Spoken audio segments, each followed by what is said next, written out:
Chapter 9. Introduction. Quote, Procrastination is one of the most common and deadliest of diseases, and its toll on success and happiness is heavy. Unquote. Wayne Gretzky.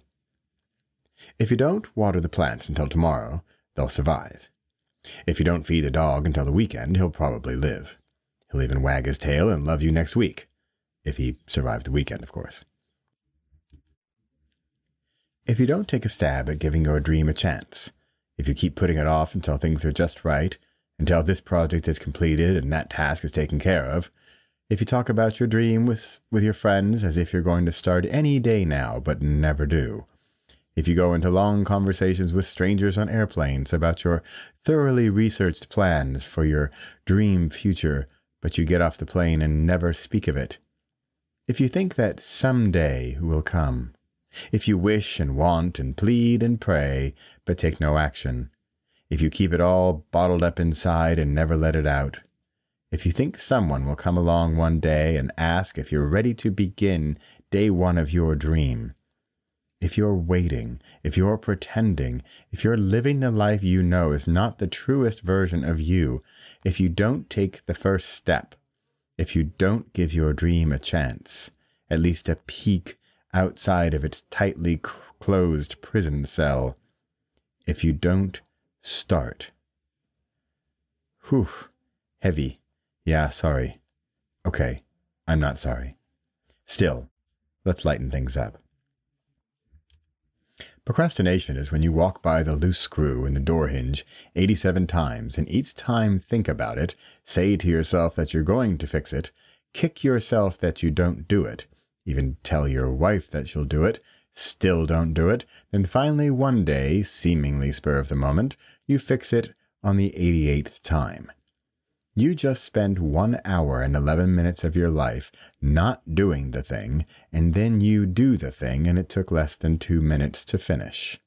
Get screwdriver, make 4 good turns, done. That was light. Now we can go back to heavy. I gave you a chance in the beginning of this book to opt out, to stop reading, to keep dreaming the dream, but not actually living the dream. But if you're this far, if you're still reading, then the dream inside of you is alive and maybe not so well. I didn't mention this little tidbit of horror in the first chapter, but there are consequences to keeping that dream bottled up inside you.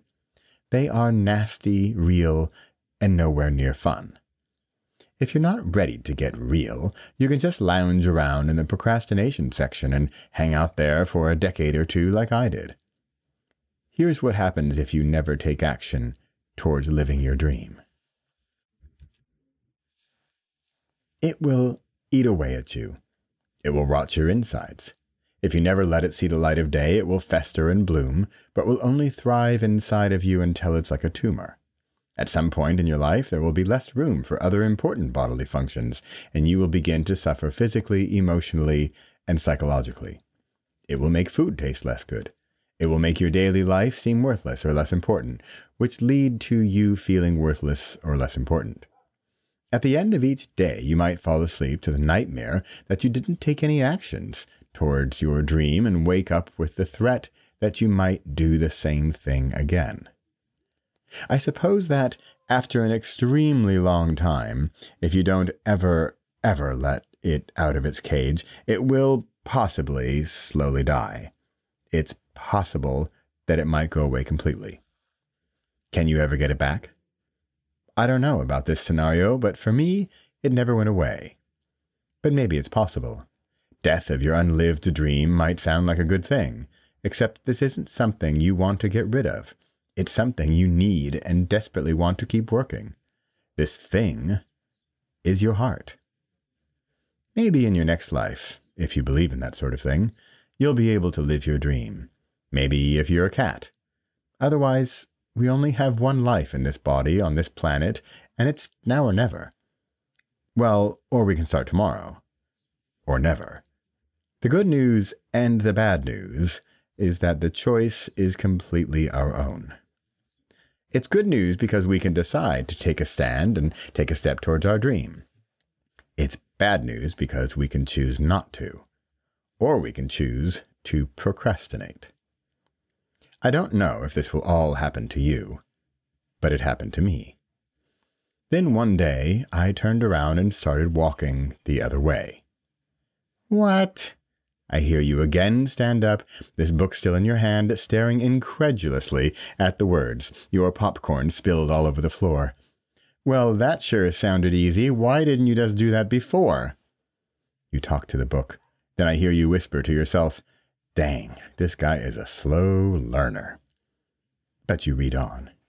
Because that first step was the biggest, nastiest, and most difficult step in my life.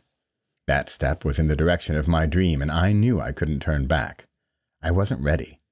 I was scared to a level that I had rarely, if ever, experienced, because you can only be truly scared of the things you care about. I took the first step. That was in 2012. That seems like ages ago now.